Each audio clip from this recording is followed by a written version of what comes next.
natural fish. Because it does things only one time, and then it dies.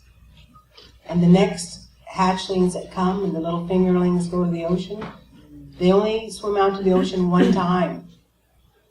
And they only swim in one time. And there's no one left to tell them what to do. It's like when the adults swim up the river and they lay their eggs in the rocks, they're turning those rocks over.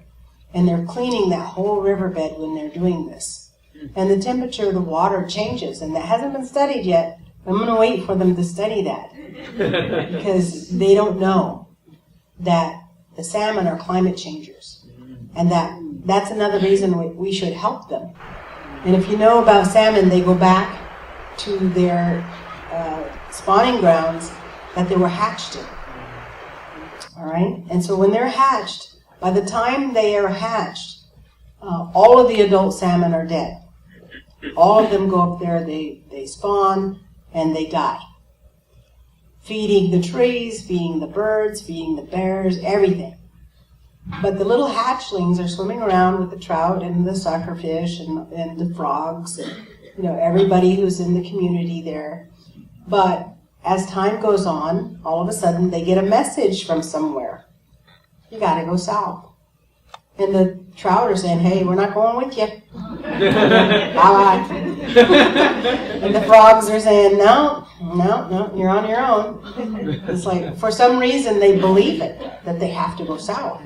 And they start drifting back down the river. They don't say, like, I think this is about far enough, do you think? They keep going, and they keep going. And they come out here, and they come in through the Sacramento River, and they run into salt water. But they're freshwater fish. They're hatched in fresh water. What gives them the idea that they could change in the saltwater fish if it's not the Creator working with them and helping them? They don't say, wow, this is saltwater, we better get on back up there where we're hatched. But instead, they stay in this estuary, in this gentle pool, a nursery of sorts, where fresh water comes off of the bottom of the nursery too, and into the salt water so it acclimates them. And they can change into saltwater fish.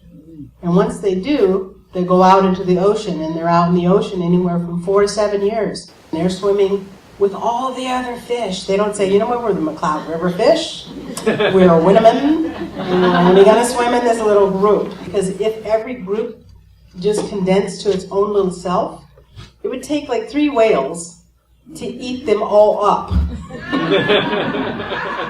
Because they have to feed the ocean. These are the most giving fish ever.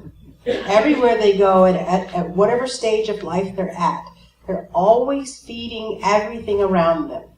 That's why there has to be so many of them. So they're out in the ocean, they're feeding the orcas, and all of that, and they're growing up bigger and bigger. Then all of a sudden, something happens, prayer comes in or something, and says, you got to go back to that little rock pile up on the river where you were hatched. And so then they have to seek out the very estuary that they came out of. And they got to go up fresh water. Now they're saltwater fish. This is what they prayed for, right? Now they're coming back again. It's like, Creator, can you change me back? So I can swim up the fresh water. And in that request, sometimes it's a very difficult struggle for them, because even their jawbones change to be able to swim up the fresh water. And when they finally make that change, they start up the river. And when they get up the river, like we're going to do at the salmon run, we're going to go up the river, and one of the largest tributaries coming in is the American River. And so some of the fish will swim off into the American River. But the McCloud River fish, they can't say, I'm really tired too, and they're just going right there. I'd like to just go spawn right there. Why do we have to go all the way up to the top? And it doesn't matter how hard it is or how difficult the swim is, they have to keep going. And so the McCloud River fish go all the way almost to Mount Shasta. Very unique fish that can make the jumps of the McCloud River. The run for salmon right now is to open people up to the fact that it's not easy, it's difficult.